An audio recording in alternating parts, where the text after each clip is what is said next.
홀리토크 정치평론입니다. 오늘 말씀드릴 주제는 망언도 격이 있다 제2편입니다.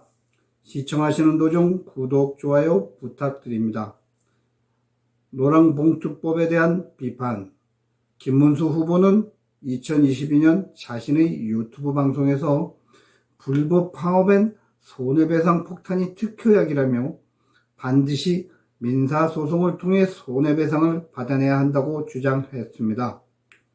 노동 현장에서 오래 있었던 그의 말이 민노총들에게는 날카로운 가시에 찔린 것 같을 겁니다. 더불어민주당이 정부의 수차례 거부권 행사에도 계속 들이미는 노랑봉투법이 바로 이를 막기 위한 법이지요. 법안의 핵심은 노동자들이 합법 파업 범위를 넓히고 파업 노동자에 대한 기업의 손해배상 청구 소송을 제한하자는 내용으로 포장되어 있습니다. 그러나 실제적으로는 불법 파업을 하면 노동조합에게 손해배상을 청구하던 것을 불법 행위자를 개인적으로 직접 찾아내서 청구하라는 법이지요. 현실적으로 시위 현장에서 개별 불법 시위자를 적발 고발하기가 쉽지 않은 현실임을 감안하면 사실상 불법 시위의 합법화, 면책 법안인 것입니다. 겉으로는 친기업을 외치고 뒤로는 기업을 망칠 법안만을 고집하는 저들입니다. 그러니 이 말도 그들 입장에서는 망언에 들어가는 것이지요. 날치기 국회, 빨갱이 국회, 기생충 국회. 김문수 후보는 2019년 12월 국회에서 자유한국당, 지금 국민의힘의 전신입니다. 그 자유한국당이 주최한 공수처법 연동형 비례대표제 선거법 저지 규탄 대회에 참석한 후 국회 사무처의 퇴거 요청과 영등포 경찰서의 해산 명령을 받고 늦게 해산했다는 이유로 2021년 10월 남부지법에서 벌금 300만 원 처분을 받았습니다. 이 사건은 2024년 7월 국힘당 대표 경선 토론에서 한동훈이 나경원 후보가 자기에게 공소를 취소해달라는 청탁을 한 사실이 있다고 공개해 파문이 일었던 사건과 맥을 같이 합니다. 다음날 바로 그가 사과를 하긴 했지만 한동훈의 인성이 드러난 사건입니다. 부탁도 안 들어줬으면서 국힘당 의원 보좌관 수십 명이 투쟁 중 고소 고발된 사건을 마치 개인의 허물에 대한 청탁인 듯 공개석상에서 발표를 한 것입니다. 동료의식도 민주의 개념도 부족한 오직 나만을 사랑하는 한동훈이었습니다. 그때 더불어민주당과 자유한국당을 제외한 야당의 야부로 국회에서 날치기 통과한 법안이 요즘 악명을 떨치는 공수처법과 2020년 총선 때부터 비례대표 위성정당 설립으로 국민의 비판을 받으며 세상의 모습을 드러낸 것이죠. 결국 자유한국당이 반대했던 두 가지가 모두 잘못된 입법이었음이 밝혀졌는데 공수처를 이용하는 데 맞들인 더불어민주당은 한술 더 떠 국민의 뜻과는 달리 공수처를 확대하겠다는 입법을 추진 중입니다. 공수처는 더불어민주당의 하청 수사기관화된 것 같습니다.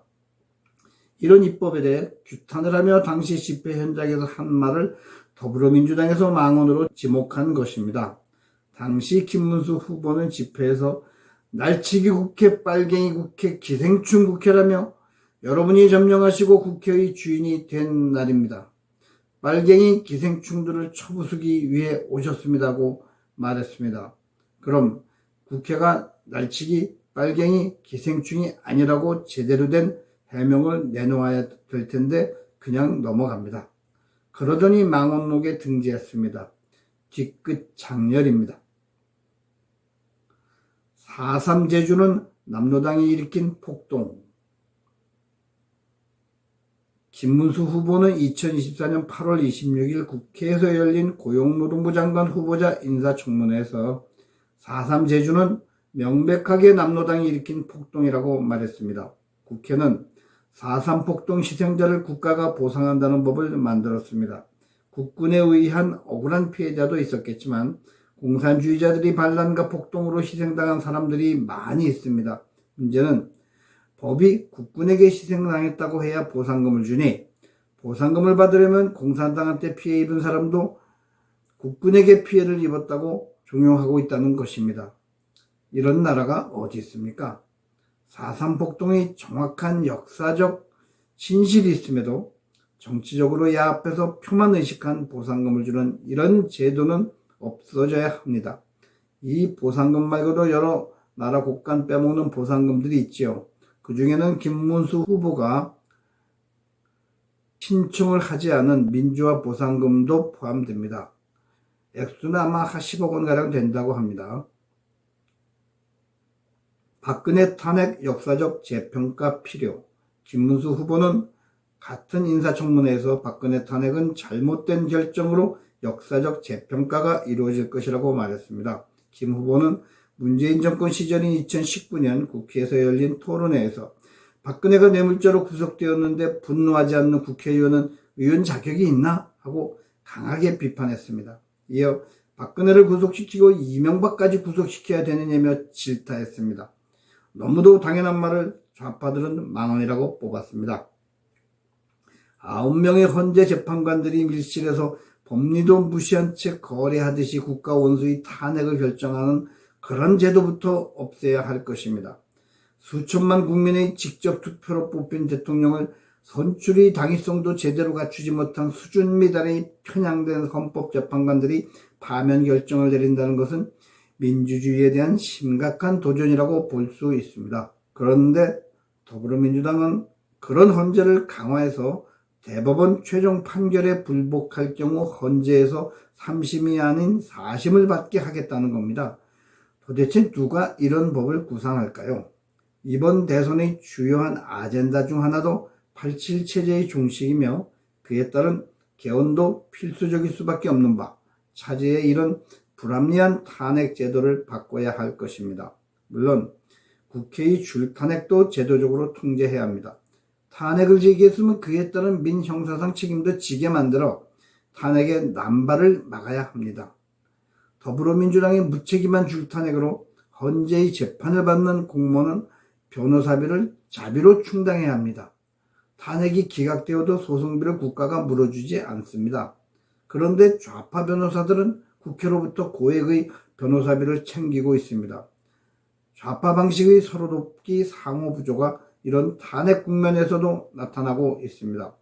반드시 시정되어야 합니다. 일제치하 우리 국민의 국적은 일본. 김 후보는 역시 같은 청문회에서 일제치하 당시 우리 국민들의 국적은 우리가 원하든 원하지 않든 일본 국적으로 되어 있다는 당연한 사실을 말했습니다. 이를 더불어민주당에서는 어찌 그럴 수가 있느냐며 나를 세워 비판을 했는데 그럼 국적이 어디라는 말인가요?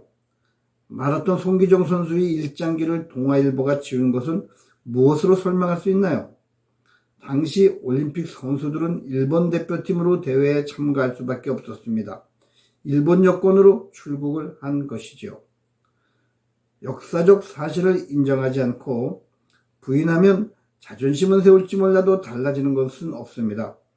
역사 왜곡을 밥 먹듯 하는 좌파들에게 김 후보를 통해 자신들 입맛에 맞는 답이라도 얻으려는 질문이었는지는 몰라도 그런 수작에 말릴 김문수는 아닌 것입니다. 일제치하에 우리 국적을 가진 것처럼 떠드는 좌파들은 그럼 어디서 살고 있었나요? 몰래 해외로 나가 중국 국적이라도 취득했었는지 묻고 싶습니다. 대부분 국민들은 정치가들의 무능 때문에 이 땅을 떠나지도 못하고 강제로 일본 국적을 받게 되었는데 선량한 국민들을 비난하는 것인지 묻고 싶습니다. 들이댈 걸 들이대야 하는데 정말 까독 한심스러운 망언록입니다. 폴리토크 김승재 주필이었습니다. 감사합니다.